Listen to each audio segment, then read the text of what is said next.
Invisalign is another option for orthodontically moving your teeth. How I use Invisalign in my practice is patients come in, they have a tooth, one or two or maybe several that are shifted, and they don't want to go through the wearing braces. You know, maybe they're adults and they feel they look silly. So we take impressions and we do an Invisalign case for them.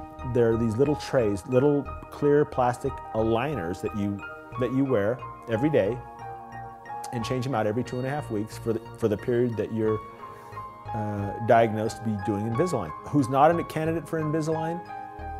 Probably somebody that has a really malpositioned bite. Those cases aren't for Invisalign. So what we do is we have the patients come in and we do a consultation and just see if it makes sense for them.